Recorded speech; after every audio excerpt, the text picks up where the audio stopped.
Hi, everybody. Welcome to the Flawed Theology Podcast. I'm Phil. And I'm Susie, and we're asking the question, if your theology were wrong, wouldn't you want to know? Well, we're back. It's season 3, episode 1 premiere. Seems like it's been like a year and a half since we've done this, but it's been a while. It's only been a couple months.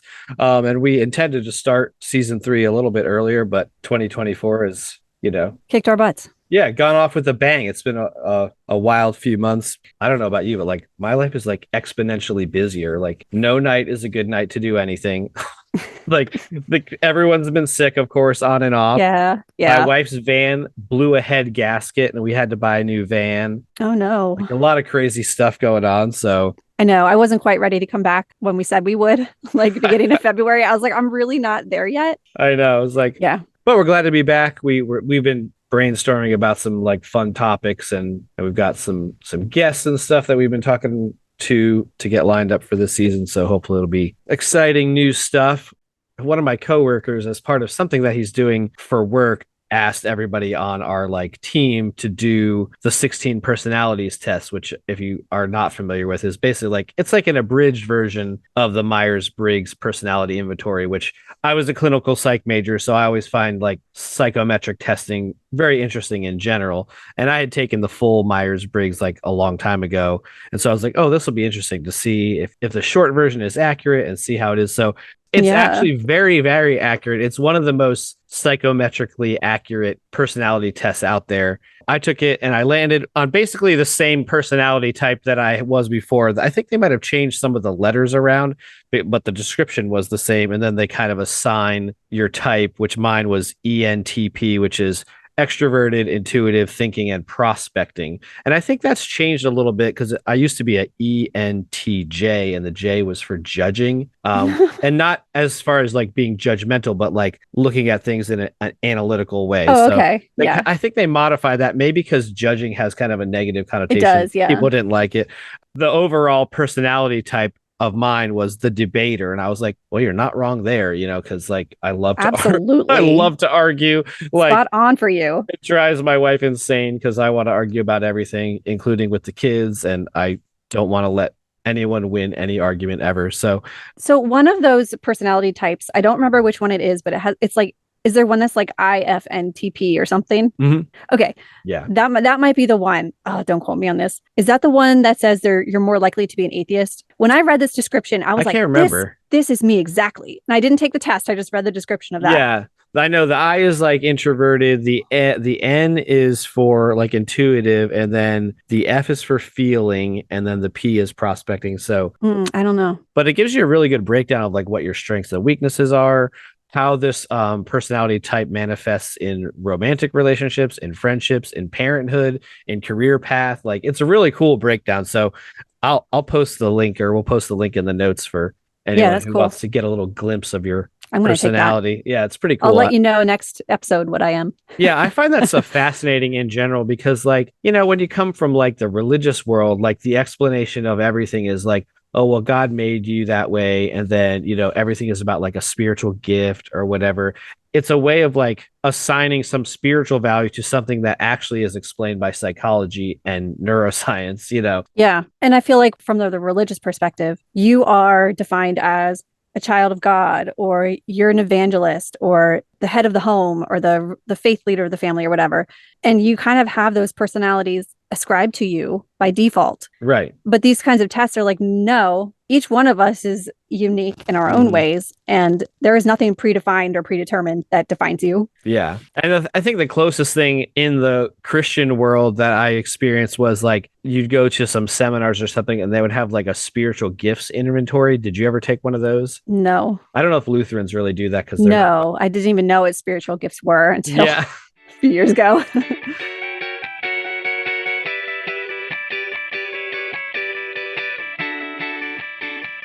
We're going to try out a new segment, and you came up with this idea why don't you introduce the idea Okay. for this new segment that we're going to try to have each episode? It's called Data Nuggets. And this was like a placeholder name that I just threw out there. I was like, we don't have to call it this. And then it just stuck, and now it's Data Nuggets. Yeah, data nuggets is hilarious. Like it's Is like it? chicken nugget. It's Yeah, like chicken nuggets, but facts. Except So you call it data nuggets, right? yeah, I like to. I interchangeably say data and data, and there's no explanation for why I say Yeah. it data or data. And I always hear you in my head when I say data. I'm going, damn it, Susie calls it data. And I'm a data analyst, so I would know. Right. So I defer to your expertise on that. So All right. So the goal is to talk about an interesting statistic. And I get these in my mailbox every Wednesday or something from nice. Pew Research. I signed up for their data nugget service, I guess. Oh, that's cool. Oh, they have I didn't know they had that. I'm on their mailing list, but I don't think I signed up for the data nuggets. If they called it data nugget service, I'm sure that you would have signed up for it. DNS, which is, in IT is an actual thing, but we're going to call Yes, it it is. data nugget service, but that's fantastic. The one that I picked for this week is obviously the one that's been circulating around social media, which is that now 28% of Americans consider themselves religiously unaffiliated. Woo-hoo. So they'd be like religious nuns. Right. This does not mean that 28% of them are atheist or agnostic, because this includes those who say their religion is nothing in particular. Yeah. Every time I'm in some forum, I'll be like, oh, I was raised completely non-religious. I'm like, damn, what was that like? I know. I can't even imagine that. I but know. That's what we're doing with our kids. Yeah. Yeah. Well, they were saying it could be like a really important political group in general, because white evangelicals notoriously have this really large political power, and it seems to be rising with the Christian nationalism and everything, but those numbers are shrinking, which you would never know from a lot of the media. You think like that the religious right is some big powerhouse, Yeah. and it's a pretty substantial increase too. 28% might not sound like a lot, but in 2007 it was 16%.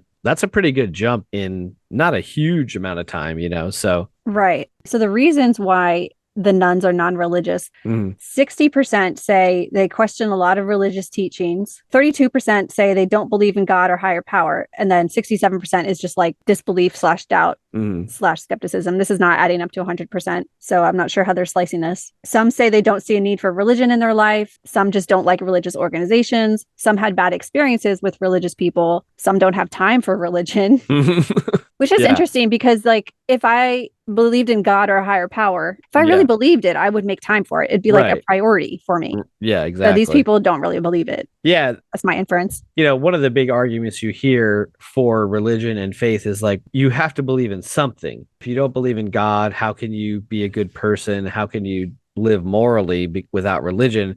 In the survey, they were asked what they actually believed, and a lot of people said that they rely on logic and reason when making moral decisions, which I forget what guest it was that we had on, but they were saying, like the basic premise of when you're making decisions, like, is this good for humanity, as opposed to just relying on scripture or traditions or right. Exactly. Yeah. So I thought that was pretty interesting. I mean, it goes along with some of the other studies that we have talked about, about religion declining in general. So yeah, when you slice the religious nuns into the three sections of atheist, agnostic, and nothing in particular, there is quite a bit of difference in between the three. So there's more women in the nothing in particular group and more men in the atheist and agnostic groups. Oh, interesting. There are more white people in the atheist and agnostic group, but the nothing in particular group is more diverse. Yeah. Politically, the majorities of atheists and agnostics are ideologically liberal. And among those who say their religion is nothing in particular, they identify as moderate. So it's definitely a different group. Nothing in particular is different than the atheists and agnostics, even though they're lumped together. Yeah. I think there is a lot of value in separating them out because they do seem so different. If you guys come across like interesting factoids or statistics, feel free to send them our way, like on the Facebook page or something like that, and maybe we can talk about them during the episode. That was the inaugural run of Data Nuggets. Another segment that we're thinking about trying to launch. We haven't quite crystallized this one. I've been thinking about this idea, and I guess this is another IT reference. It is an IT reference. Yes. in the IT world, which I work in IT, we always kind of joke around with like Windows launching some new quote unquote feature and it turns out to be a bug. The idea behind this segment is it's not a bug. This is a feature. It's not a bug, it's a feature. The way we want to talk about is like in Christianity, there's certain things that Christians will say to try to explain away things that are like running rampant through Christianity. They say, oh, it's like, that's just people, or, it's not my church that does that. And a lot of these things are systemic to Christianity. These are part of the fabric of what Christianity is made up. They're not outliers. They're actually the norm. Yeah. And one of these came across my news feed just yesterday, and it really like hits home to me that tells the story. And it's about a local pastor right here in my tiny little town that has like, I don't know, a couple thousand, but it's a local pastor of a church that just got arrested for sexual battery of a child and, indecent eliciting a minor and all kind of stuff. And you don't see articles about drag queens splashed across the newspaper every week where they're abusing kids. Never seen anything like that. No, it's pastors, it's youth ministers. Yeah. And I thought the little caption under the picture of this disgusting individual, it says, anyone who has kids who attended events at, and it names the church, is urged to have a conversation with their child. That's what the Greene County Sheriff said. Yeah. I'm like, really? Just have a conversation with them? Like, how about you don't go to the church and how about you call it out? To me, this is not something that should be divisive. The reason I say that this is not a bug, but a feature is because the power structure in the church is perfectly, suited to create a sexual predator. Absolutely. They're always talking about atheists and LGBTQ and liberals are grooming the kids, but the church is the one who's grooming kids. They're grooming them to be silent, to not be able to call out their predators when they're being abused, to forgive the pastor when he says sorry. This is a problem. It's a huge problem. And it's probably one of the grossest things about churches in general, that anyone who says that they're a Christian, they should be chiming right in and saying, yes, this is disgusting. We can't have this in our churches, but they don't. There's crickets, and every day there's an article like this coming out. And I don't think it's everyone who overlooks this. I really think if theoretically my parents had been aware of a pastor abusing me, they would have tried to bring that church down. You think so? Yes. And my uncle's a pastor, and there's no way he would have tolerated any of that. No, I really don't think so. Yeah. That's what I would like to think too. You would think that most people, if it was happening in their own church, they would, for one, this is the thing. They're like, oh, I'm going to leave that church. Okay. But you're just going to go to another church where the system is exactly the same and you just don't know about it, and I'm not saying again that every church has this issue. As far as I know, churches that I went to didn't have this issue. But one of the churches that I went to as a kid, the pastor who started that church was having an affair with some woman in the church. But even then, they didn't make a big deal about it. They didn't call him out from the pulpit and say, the pastor has been doing this and he needs to be fired. It all was backroom discussions, and then all of a sudden he was gone. And we're like, well, what happened? Yeah, they're covering for the people in power. Yeah. Yeah. And I wonder if people are attracted to this profession because they know that there's that protection and that cover. And if they are the type of person who gets enjoyment from controlling other people or having power over other people and abusing young children, and they know they'll have access to children. Right. And they know children might not be believed, and they know that they'll be protected. Mm-hmm. It's a good profession for them. That's scary. Yeah, it really is. And Janice, who was on our show last season, was married to someone who did this. And, she said the same thing, a person that goes into that type of field, knowing they have that kind of access, that's so disturbing on so many levels, because the pastor and the leadership of a church in general is supposed to be safe. They're supposed to be protecting their flock. Mm-hmm. It's not a bug in Christianity that there's sexual abuse. It's a staple. It's a feature. And it's a huge reason of why organized religion and churches just are not good for society, and certainly not good for the people.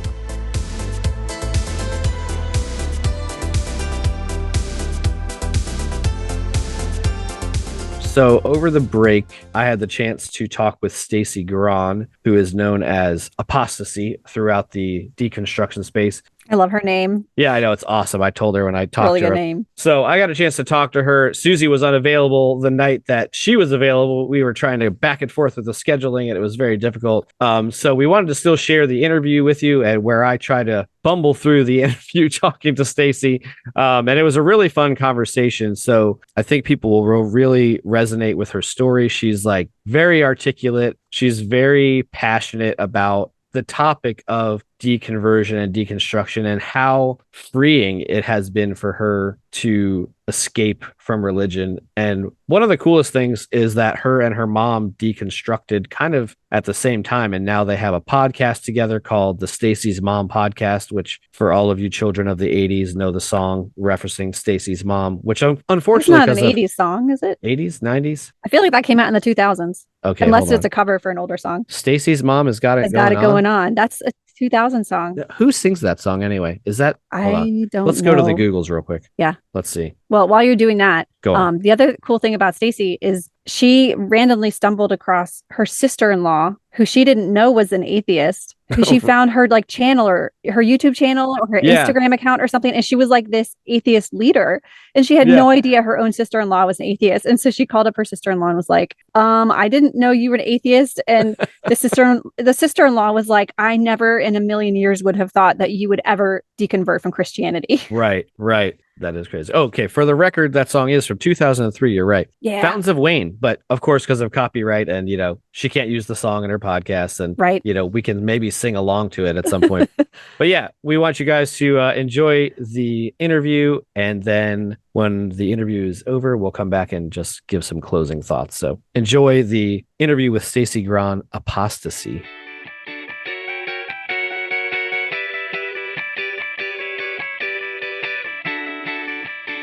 We're really excited today to have Stacie Grahn with us. And if you are in the deconstruction space at all, you probably have heard of her because she is known as Apostacie, which I really love. It's like the first time I ever saw that, I was like, oh, that's super clever. I love it. Welcome, Stacie. Thanks for being here. Thank you so much for having me. It's funny because I saw like the little promo for when you were on with Seth Andrews on the Thinking Atheist, which is a tough act to follow. So, why don't you start with telling us a little bit about just your general background, like growing up and your faith background and, what that was like. And then we'll get into the deconstruction and all that fun stuff. So. Sure. So I grew up in a charismatic Christian home.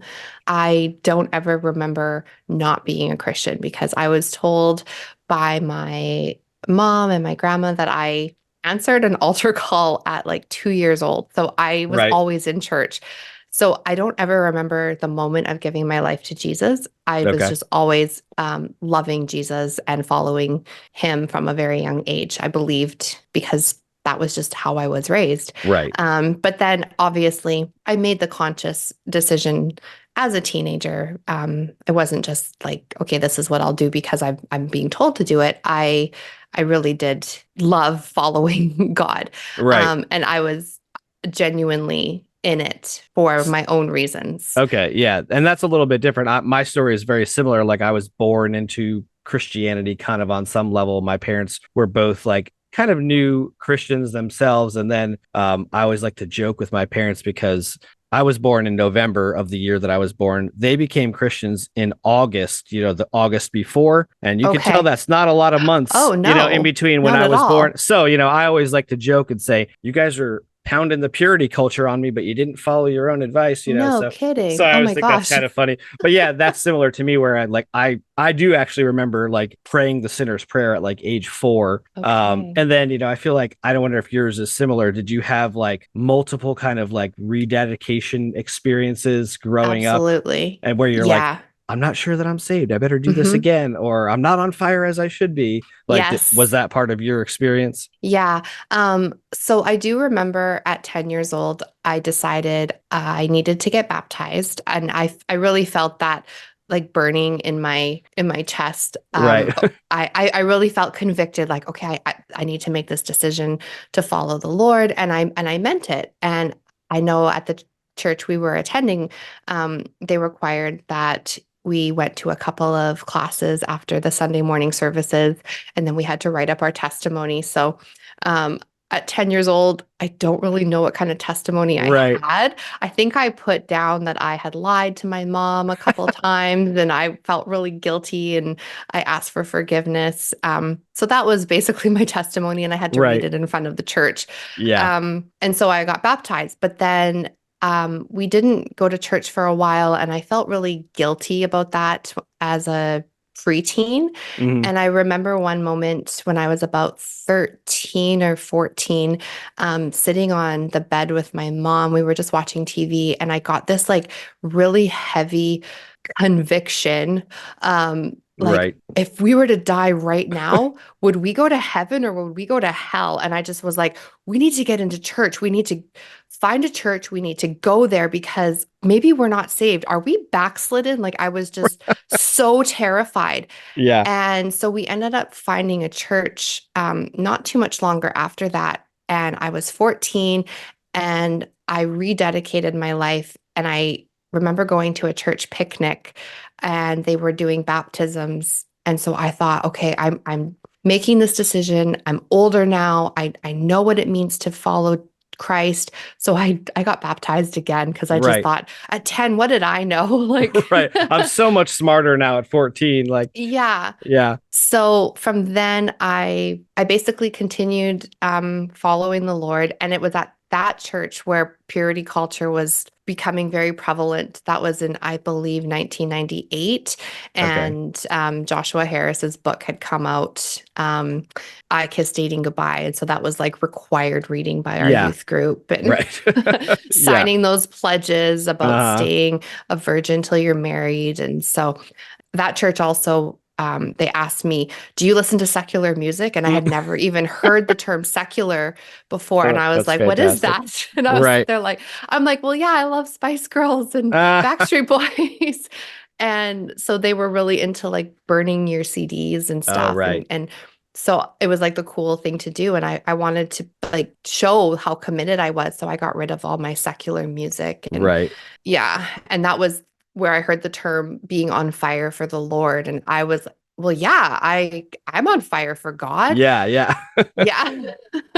I'm curious because like you live in Canada and Yes. I'm in the US. So charismatic here and charismatic there. I'm curious, like, what are the, I mean, you might not know what charismatic here is, but what is charismatic there like what kind of church that is? And I'm curious how it compares to what Yeah. charismatic is here. So at that church that I was heavily involved with in my youth, that I consider charismatic. So that church was actually, it had broken off from another church, and the church that it had broken off from was actually Henry Hinn's church, and you Okay. might recognize that last name. He's brothers with Benny Benny Hinn. Hinn. Okay. Yeah. So it was in Vancouver, and so it was very much what you would see at Okay. a Benny Hinn service. So it was Okay. speaking in tongues, the laying on of hands. People were falling out in this, Yeah. falling out in the spirit, Yeah. prophesying, claims of healing, miracles, casting out of demons. The evening services were the ones where all these things would happen. The Right. Sunday Right. morning services were a lot more subdued and Hmm. calm. But if Right. you wanted to really see the move of the spirit, it was go on like a Wednesday night service, or if they had a Right. speaker, it was the Wednesday, Thursday, Friday, Saturday nights when they would come every single night, and you would go, and it would sometimes go to like 11 or 12 at Oh, night. geez. Yeah. Yeah, and now I describe it as very almost hysterical. Yeah, a lot of um emotional manipulation and yes, all the stuff very that you much. recognize now as like, oh, none of that was the spirit. It was just my emotions running rampant. Like, Yeah.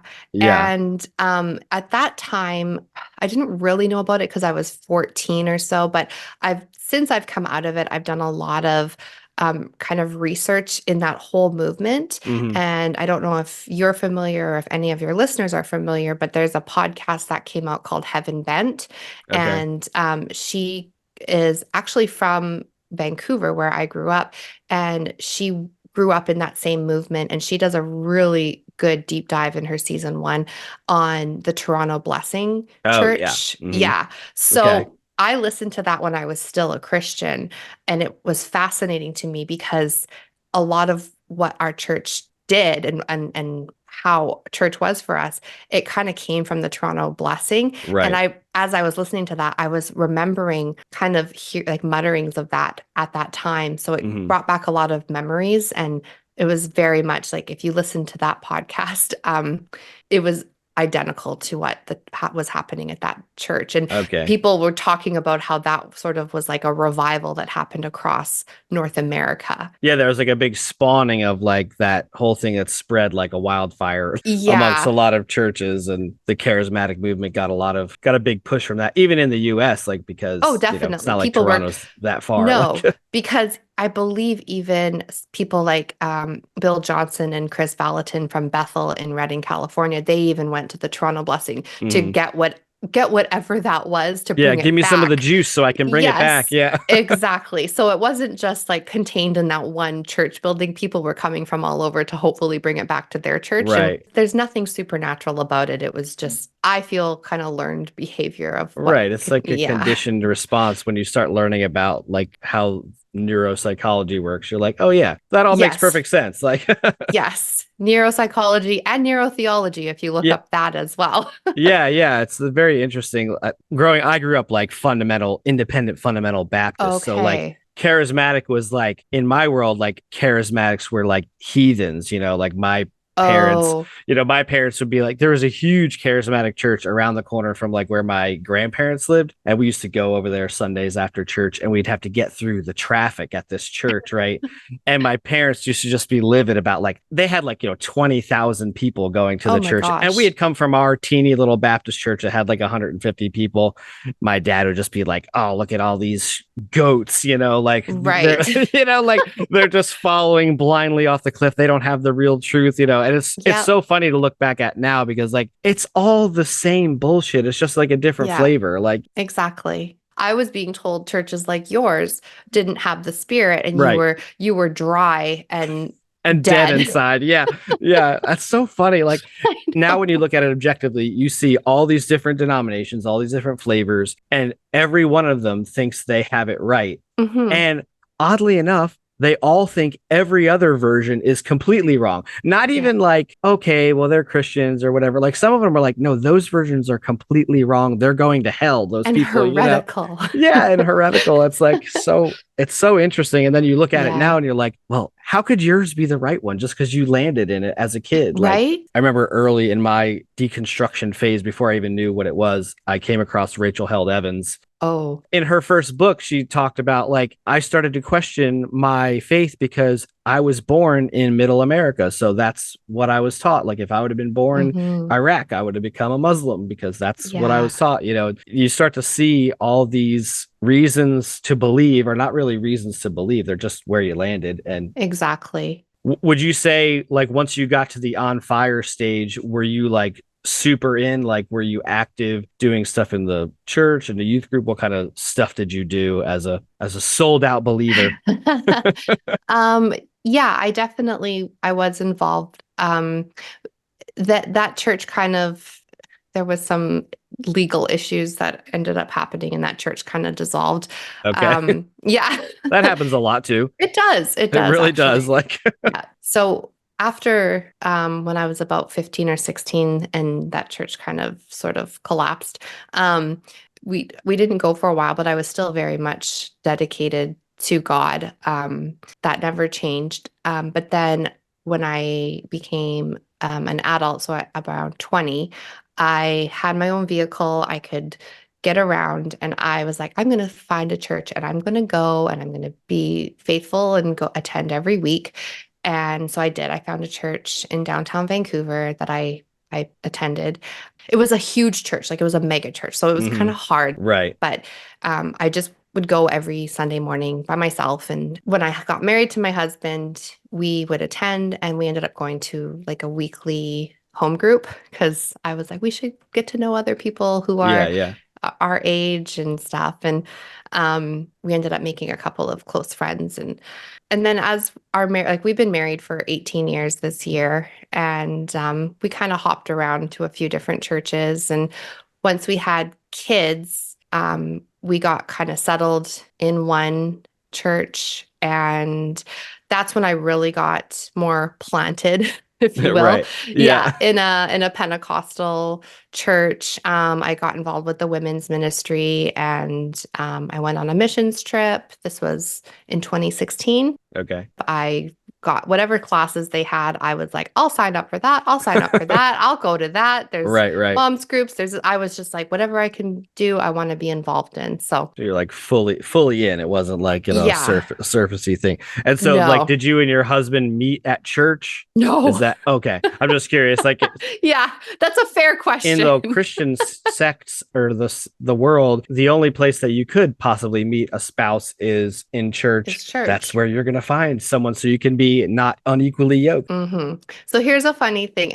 As dedicated as I did not want to marry a Christian. Like not a I Oh, that's wanted to marry a hilarious. Christian, Right. but I didn't want to find him at church because Okay. I found all of the guys at church were very like they just wanted to find a wife. Like the second I would go to a new church, all the guys were just like, I knew they were looking at me like, is this my wife? Is this who God has for me? Yes. And it creeped me out. Yeah, absolutely. Uh-huh. I know exactly what you're talking about because I would have been one of those guys. Like when you grow up in that, I went to Christian school, Christian college, the whole thing, the whole time they're like setting you up as a guy, like, well, you got to find a godly wife. And the joke at the school that I went to was like, the women were there to get their MRS degree, but yeah, I know exactly what you're saying. It's like you go into a church, you're a female, and all of a sudden the radar goes off. Especially as a brand new female in a church. You walk in and it's like boing, all eyes, and I was just like, oh my God, this is so weird. God told me that you're the one, And see, that's what I was afraid of too, because I really believed in like God speaking to someone, and I was terrified. What if God tells someone that I'm their wife and I just don't feel that way? Right. So I was actually really nervous about that. So I was like, I don't know if I necessarily, unless the person's just absolutely amazing and we have this great connection and I feel it too.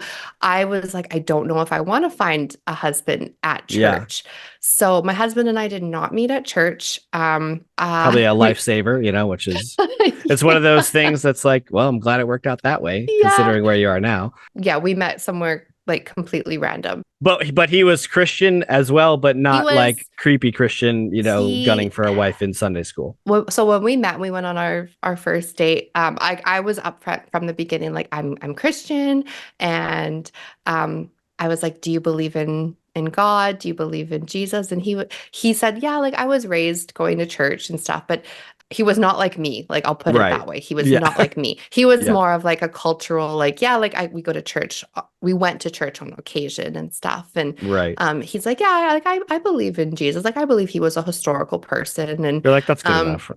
I kind of was. I was like, okay, like I can work with that. Like that's good, as long as. Because I had gone on a date a couple months before with someone who was an atheist. Okay. And oh my God. Like, I know. The worst. I know. And that was just like, I don't know. Like, that's just too much for me. It's too much. Yeah. The irony now is just like, trust me, it's not lost. That's hilarious. Yeah. I know. And so the fact that he just at least believed in Jesus was perfect. I was like, hey, like at least we have some like similar beliefs and something in common. Great. And then, something in common. Yeah. And I was like, would you be open to going to church with me? And he's like, yeah, absolutely. I was like, oh, okay, cool. So, and he was, and he was great. And so, like I said, like this July we'll be together 20 years. We've been married 18. So he's been with me like through all these ups and downs and through the changes. Yeah. That's cool. So how he would describe it now is he tried to believe. He's a very logical, reasonable, realistic person. And but he was hoping at some point something would click and he would be like, aha, yeah, this is the truth. This is like, I believe in this. But it didn't jive, but he really gave it an honest effort. He attended church like every week with me. He read the Bible. We had our kids dedicated. We became members at a church, and he was just like, it just doesn't make sense, but I love her so much. I'll just, I'm going to go. I don't want to ruin our marriage over this. So, I mean, that's very similar to Susie's story was very similar. She was like a very logical, precocious kid. And she says like, I really wanted to believe, but I just had so many questions, which is the exact opposite of my story. I didn't have any questions. I was just like, like a lemming, so it's like, yeah,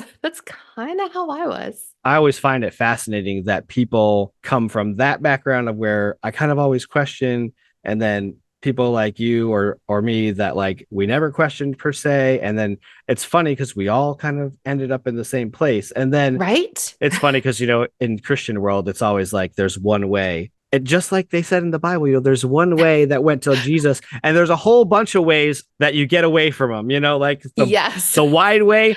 That's what we all took, the wide way. I And of know. course, they're going to say it leads to destruction, but clearly we are demonstrating that it doesn't. It's No. So you're an adult, you're married, you've got Mhm. kids. What were some of the factors that started to like nibble at you that were like, well, maybe some of this doesn't make sense? We had an ex-Mormon on in one of our seasons, and they have a term that they called, things that they put on the shelf. Right. Oh, I have a question about this, about Mormonism, and no one has an explanation for it. And then my leadership told me, well, just put it on the shelf. And I've then heard that term. from Mormons will say, Mormons. eventually my shelf broke and I couldn't, there was no, Mhm. it couldn't stand. So what were some of the items for you that like started to nag at you? In 2019, I came across a documentary. So my story goes, I get a little deeper into Christianity, but I know this was when my deconstruction began. But I came across a documentary called American Gospel. And it basically it's a Christian documentary. I'm not saying like everyone needs to go out and watch it, but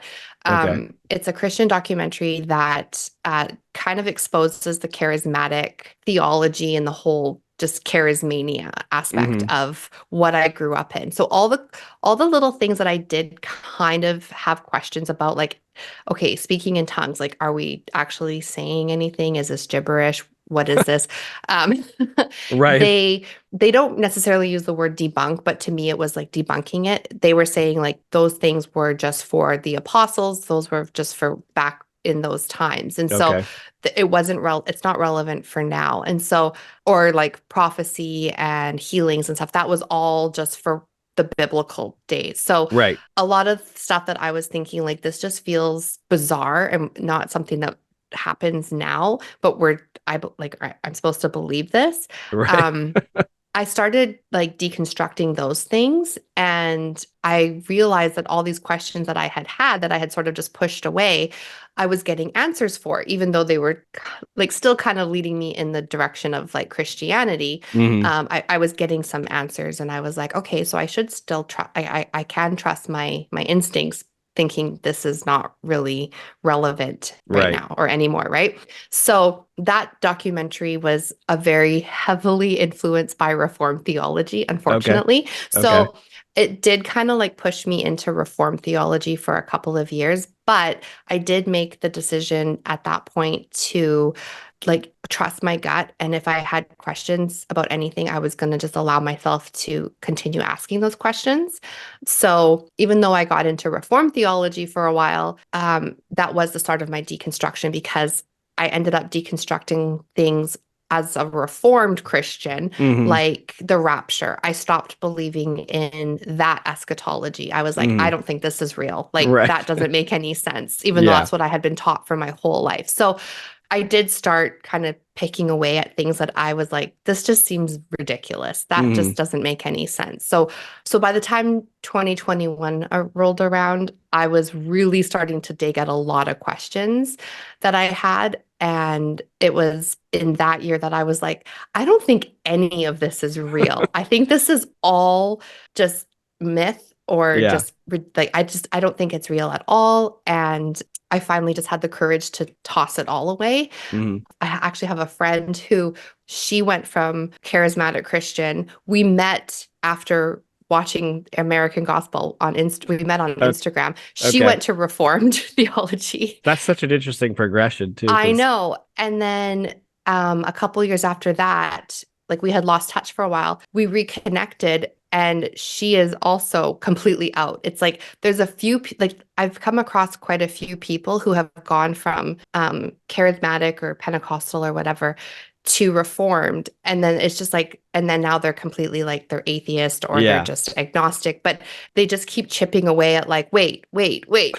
Yeah. Actually, none of this. Well, I think Reformed theology does kind of lend itself to that, because like some of it like just doesn't sit well with you as a human. Like, No. because reformed theology is so abrasive, it's so Yeah. rigid, it's so like black and white, and like if you're already questioning and then you get in there like, wait, it can't be this black and white. My Yeah. progression was the opposite. Like I started Okay. super rigid, and then I went like I was like progressive, more and more progressive, you know. And the last church I was in was like a Methodist fellowship, but that it was very liberal for Methodists. Like there, we had Okay. a female pastor, and we, you know, had gay people in the church, and we were very accepting. And I was like, okay, this is how church should be. And then I went from that, and then I was like, okay, well, I don't think I'm just they gave me done. the permission to ask all the questions, and then I started asking the questions, and then I was like, okay, well, this doesn't make any Right. sense. And you know, like January 6th was like my last straw. Like when that happened here, Okay. I was like, no way, there's like I can't believe this shit. Like Yeah. Even though I'm Canadian, that was something that was very pivotal for me as well. Just seeing how it was like a ton of Christian nationalists, yeah. and people who just were supportive of that whole ideology. I was just like, wait, I don't want to associate myself with anyone who believes the same God. Yeah, and that was part of my process too, because like my parents are still like super Christian, and they were all like raving Republicans. And Yeah. to me, I was like still Christian, but I was like, I don't understand how you could follow this ideology and then, Yeah. you know, say that you believe in it's just not the same God. Like, what are we talking about? So Yeah. then you start to realize, oh, well, that's because the God's made up. Right. You could just Yeah. make your God in your image, and then you can believe whatever the fuck you want. Yeah, exactly. What would you say are some of like the differences between like Canadian Christianity and American, you know, Christianity? Because there is like a real difference. I kind of found that out after the fact. You know, when I was out, I started like learning more about evolution and all that kind of stuff. And I found out like in other parts of the world, there's Christians who believe in evolution, and really in the US is really the main hub of where Christian equals young earth creationist, but like almost the rest of the world doesn't believe that at all. And I was like, oh, well, what else do Christians elsewhere believe? Like, Well, all the churches that I attend, like I was a young earth creationist, so I was surrounded by that. I believe the earth was 6,000 years old. I've only recently been learning more about evolution, and it makes obviously way more sense. The cognitive dissonance that you have to go through just to get through life as a Christian is exhausting. yeah, it really is. And because you Yeah. also never heard of the term cognitive dissonance when you were a No. Christian. I never heard No. that term in my life. The first time somebody said it to me, I was like, oh shit, that's exactly what it is. Yes. Like you're perseverating your brain. Uh-huh. The very first time I heard that term was only a few years ago. And I was like, oh, what does that mean? I looked it up and I was like, oh my God, this is how I've been living my whole life. My whole life. Yeah, exactly. Yeah, that's crazy. And I heard it in the context of regarding like COVID and like conspiracy theories, but then I thought about it in the way of like Christian. I was like, wait, how could this apply to my religious beliefs? And then I thought about it in that way, and I was like, oh, this applies to my religious beliefs big time. Yeah, yeah. And that was crazy. like during my right on like the very, very end of my deconstruction. And I was like, that's when like these major like epiphanies were going off like daily. Yeah. It was exciting at the same time because I was just like becoming this new informed person. And I was like,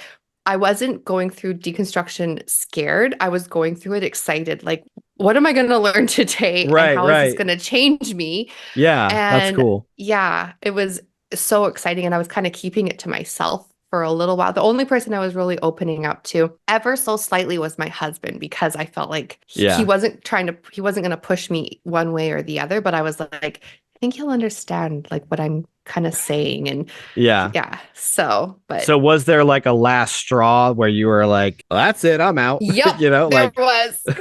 There was. The last straw to me, or for me, was I don't remember like where I came across it, but I came across finding out that the flood myth in Genesis is around in other mythologies that predate the Bible. And as soon as I found that out, it was like a house of cards just fell. And I was like, hey, hold up. Yeah. Okay, wait. So if this is in other mythologies or other cultures that are older than these cultures by a lot.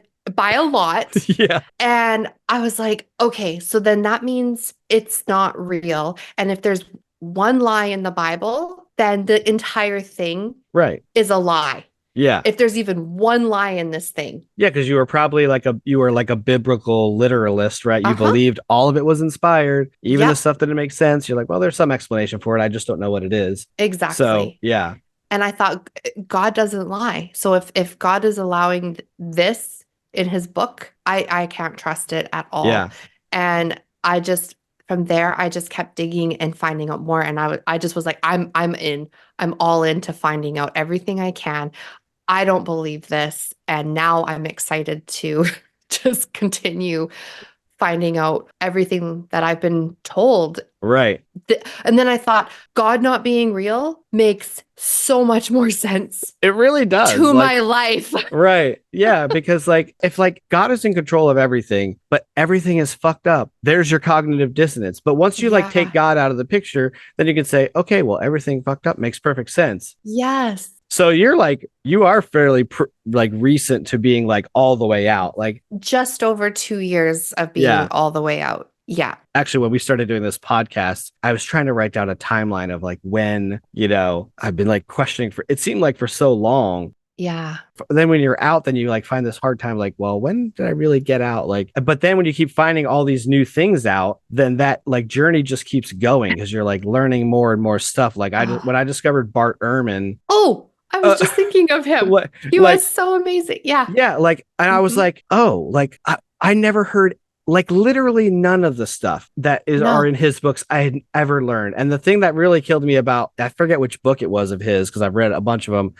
He was saying every pastor that has gone to a real seminary, not an evangelical seminary, but has gone to a real seminary knows this stuff, and they don't tell their freaking churches about the errors and the scribal errors and the inconsistencies. And yeah, I mean, I ended up checking out a ton of books from the library early on in my deconversion, and I checked out the book Misquoting Jesus, and I handed it to my husband. I was like, here, I think you might like this book. And he read it and he's like, this is what I have been looking for. That's exactly how I felt. All these years. He's like, this is what pastors need to be preaching about. Yeah. And he's like, this answers all the questions I've ever had. He's like, if pastors were preaching this, I'm like, yeah, but they're not gonna. They're not gonna, because people are gonna be. Well, and I always found it interesting. Like for me, those things were extremely damning and reinforce, okay, I made the right decision to not believe in God and the Bible and all that stuff.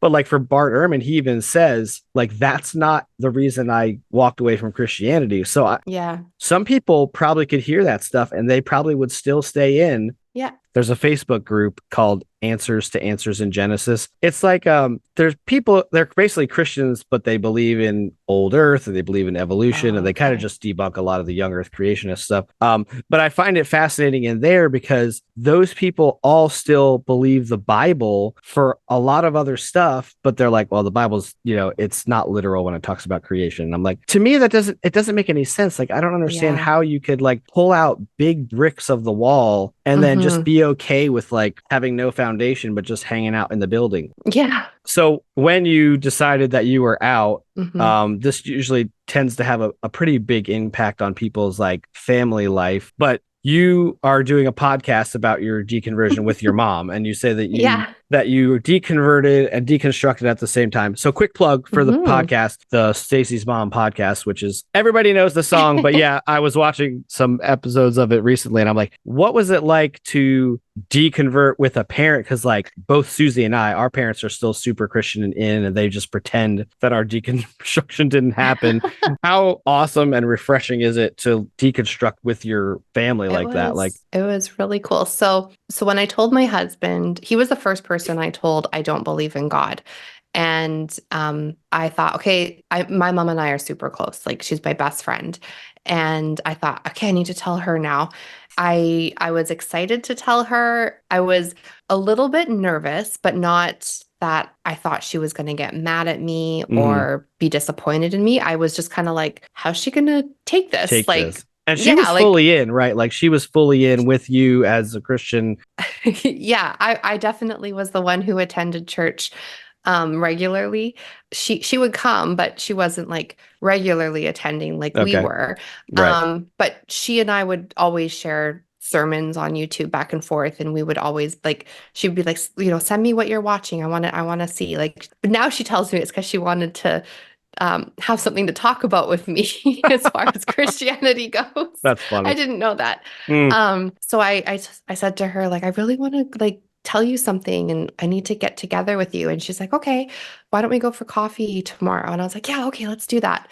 So we met at a coffee shop, and it was about 8 or 9 days before Christmas. So it was really weird to deconvert like right before Christmas too. Right. I'll mention that. Super Christian holiday. Super like weird. yeah. The reason for the season and all. Yeah, totally.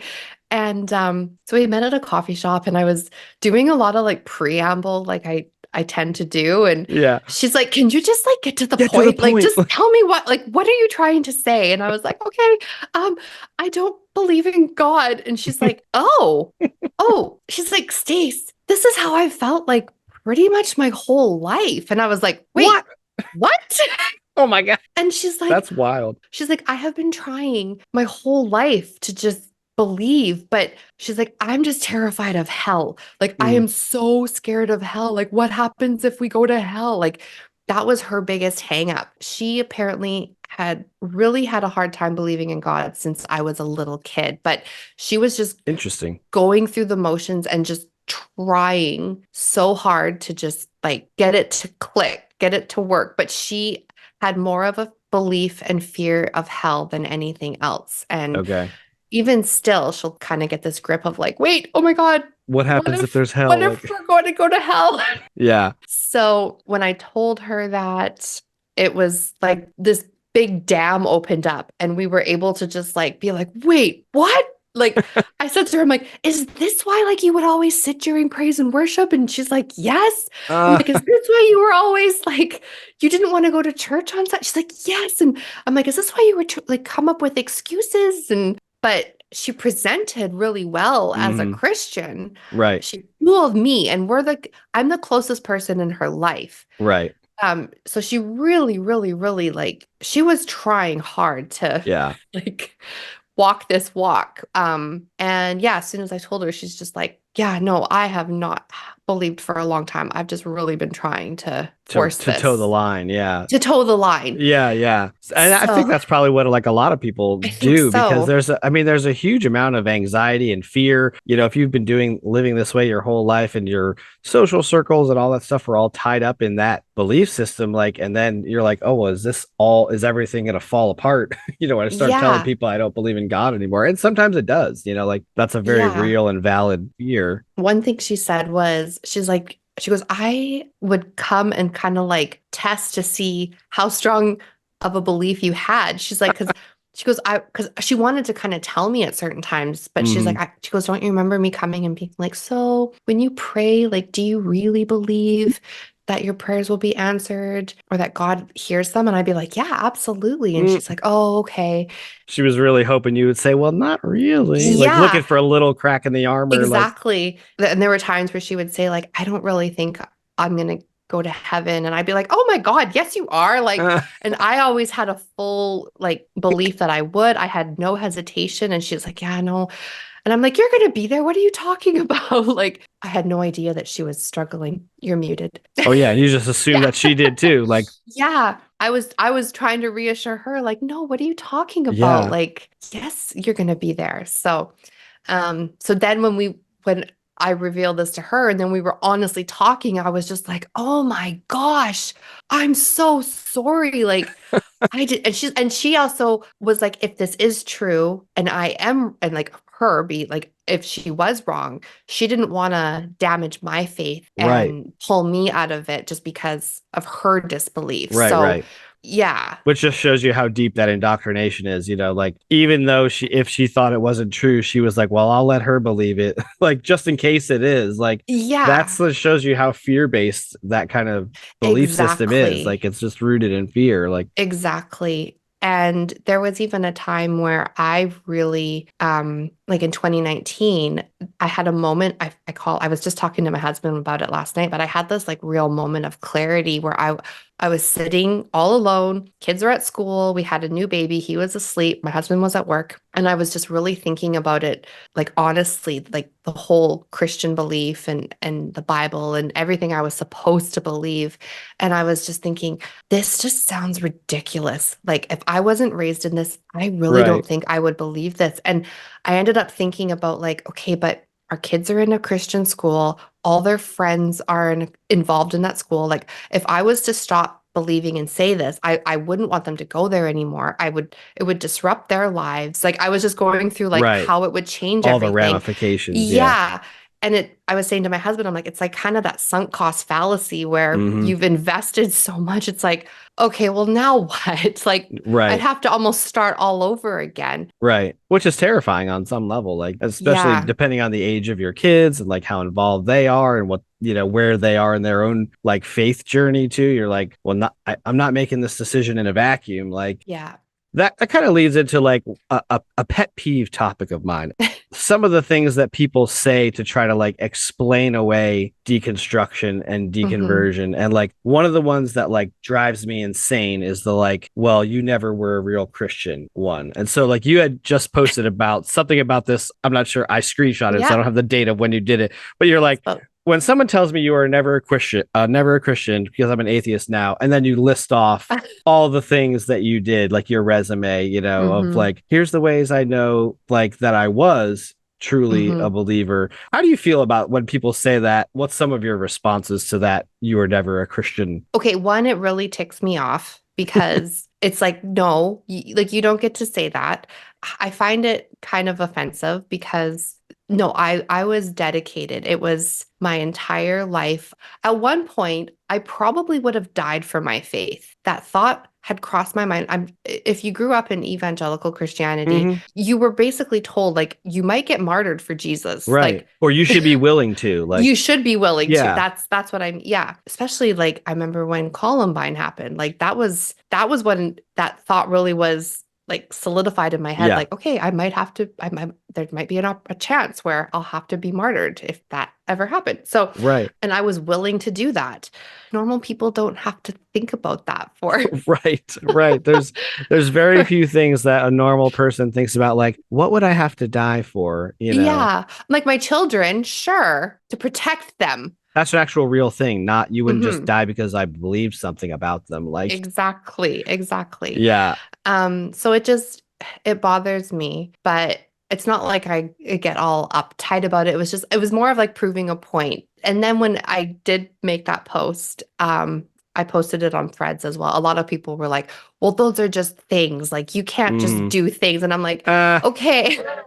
Well, then it's it's like, never good enough. Like, it's never good enough. And I'm like, okay, obviously I believe the gospel. It wasn't right, just like I was doing these things, but it's like, you'll know them by you have your faith, you have to also do live out. works. Yeah, You have to live it out, right? right, Otherwise, it's like, yeah, sure, I have faith. But then right, if you're not walking the walk and talking the talk, it's like, well, how do you know you're an actual Christian? Well, right, you have to demonstrate that by your works. And it's not right. like I was earning my way to heaven. It was just my life would demonstrate the fact that I was living a life for Jesus. So Yeah. to say, oh, you were never a real Christian. Well, what's a real Christian? Yeah, it's Yeah, so dismissive and condescending. Even in Christianity, of people who all claim to be Christians, they're all telling each other that you're not real Christians. So exactly. what's the big difference? Like, Yeah, it's no like, kidding. just Yeah. add me to the list of people that you don't think are Christian. And guess what? I don't give a fuck None because of it's none not of you real. are. Like, it doesn't really matter. I was watching part of the episode you just did with, I think his name is Durante, Yes. your Oh, pastor. did you hear what he said? His response was so great That because it was was like, so good. oh, you're not a real Christian? Great. He's like, Thanks. I'm glad I was a better person than you guys. And I Yes. thought that's perfect for the person who never really felt that they were like Yeah. Susie always says, well, I never really believe this. Like, it sounds like your mom was kind of in the same boat. Like, she was like, yeah, I Yeah. really wanted to, but I Hmm. couldn't. That's just such a great response. Like, I yeah, love I'm that. better than you. Yeah. So yeah, I'm glad. Like, it's so I funny. actually, when he said that, I was like, ooh, that's actually way better. I Yeah. know. I was gonna say when I went from being a charismatic Christian and joining a Reformed church, all my charismatic friends that were Christian, I basically became a non-Christian to them at that point. Right. And the Reformed people thought that you finally had become a real Christian. Exactly. Well, Yeah. there's 40,000 versions, and you all Yeah. think you're right. 40,000 just in 40. Yeah. Christianity, like I know. denominations, like it's And crazy. Like, the thing that I love about the deconstruction or the deconversion community or the whatever, the atheist community, whatever you want to call it, is people like Mormons or Jehovah's Witnesses or Seventh-day Adventists. Back then, I would have been like, oh no, like you're not a Christian. Like, no. right. Now, no, we all have the same similar experiences. Yeah. We've all come to the same conclusions and we're all friends now. Yeah. I have two friends that are in the community. One's a Uh, Jehovah ex-JW, one's an ex-Mormon, and there's me an ex that's fantastic. charismatic. And Yeah. it's like that never would have happened if we were all like No. It's like, it's funny how you have more unity after than you ever could have achieved when you were supposed to be, on the right path. Yeah. Yeah, so that's funny. Like I continue to kind of talk about like Yeah. deconversion. Like there's always kind of like two sides to the deconversion story, and everybody's got kind of a different path. And there's usually like some loss, and then there's like always some gain. Like what are some of the things that you felt like you lost when you walked away, and then what are some of the things you felt that you gained or feel that you gained? I feel like I lost being judgmental. Well, that's a good loss. Like Yeah. that's like a positive loss. I'm definitely happy about that. I feel like it's been a lot of positive things. Okay, as far as loss that might seem like, oh man, that sucks, but it actually wasn't. We got we got excommunicated from the Reformed church we were in. So classic love of Jesus. Yeah. Yeah, totally.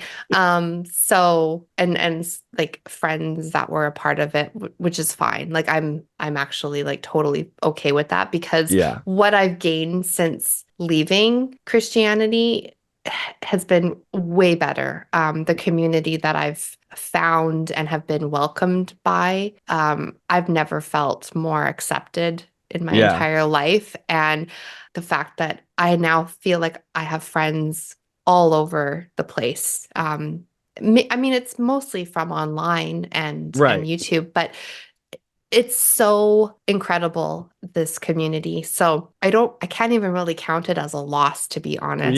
Yeah. Like maybe it felt painful when you were getting out at some point. I feel like some people have a more painful exit than others. Yeah. And there's things that you seem to lose, but then you realize, oh, they're not really losses. Yeah. Unless you really lost some really good friends or your family, like basically you've had to shut them out or, so like, but the gains seem to far outweigh those things because the weight of stuff that like lifts off your brain. Oh, totally. That like outweighs everything because you like just see things through such a different lens. Like, yeah. And another gain that was really huge is there was certain members in our family that we got to reconnect with because religion actually put a huge divide in that years ago. So with us being the super religious ones, certain family members were just like, no, I can't really deal with that, which was completely fair. I understand. And so since then, those bridges have been repaired. And it's just, that's been the biggest gain, I think, is just having those relationships restored. Right. It seems like a lot of Christians come from a family that is like a lot of Christians. And so then when they leave, they feel like they're the outsider. And that's kind of how I feel. Cause like my whole family is all still Christian, except for I've got one atheist aunt and uncle that I'm like BFFs with now. And they're like, they're awesome. Like, yes. Yeah. That's my aunt and uncle. So what's some advice that you would have for people in general who are just like questioning their beliefs, like resources that you have found to be helpful? Well, I would say, I know it can be quite scary, especially if you're in the beginning and you're questioning. I know that for me, I felt like, especially early on, felt like I was sinning. I felt like, oh, if I'm wrong, this is really bad. Yeah. And there was a couple times where I actually felt like quite nauseous, like an actual physical response in my stomach where I felt like I was going to throw up if I continued looking on Reddit on like the ex-Christian boards. Right. And then I thought, I shouldn't have a physical response to something that's true. I shouldn't have a or a nauseation, like I'm doing something this bad, if this is true. So I feel like if you can just trust your gut and know that you know yourself best, and if something's true, it won't be afraid of you finding out the answers. So Right.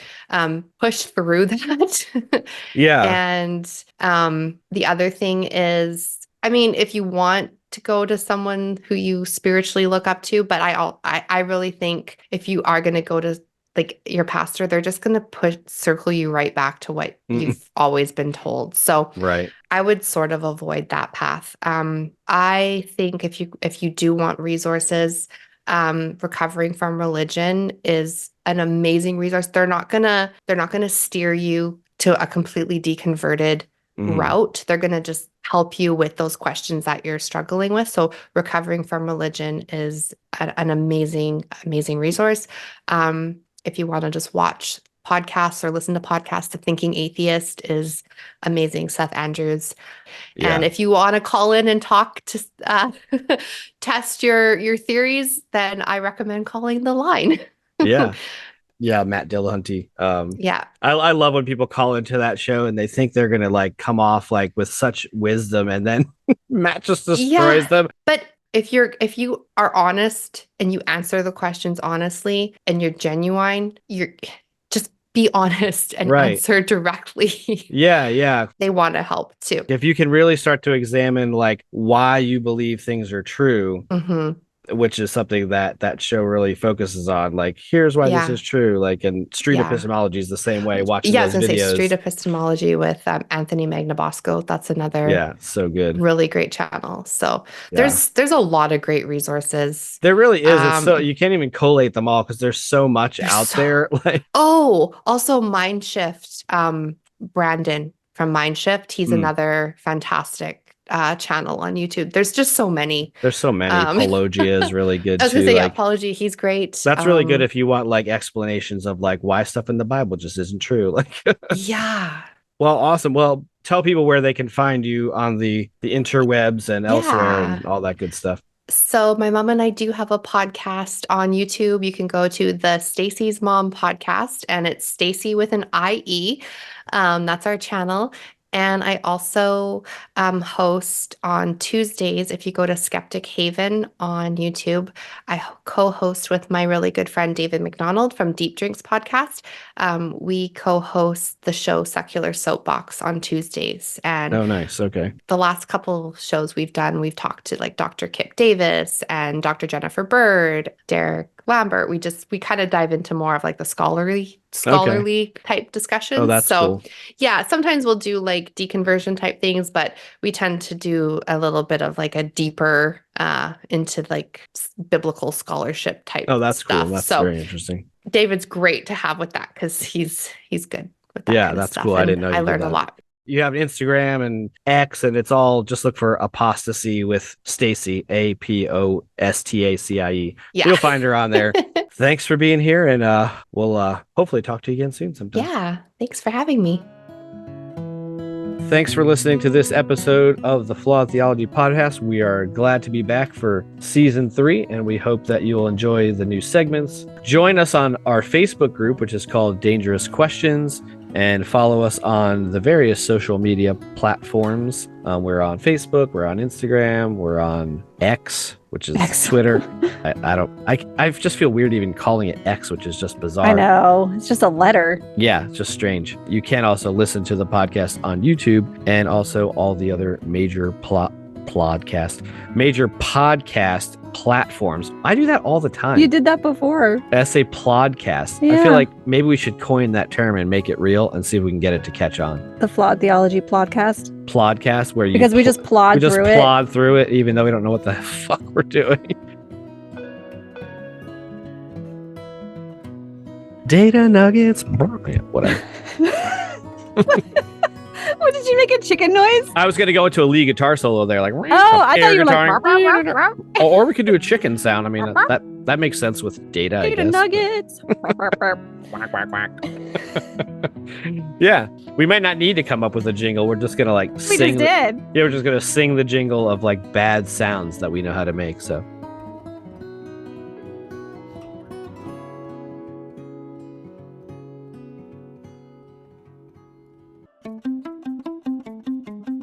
Join our Facebook group, Dangerous Questions, for bonus content about cats and how they relate to faith and morality.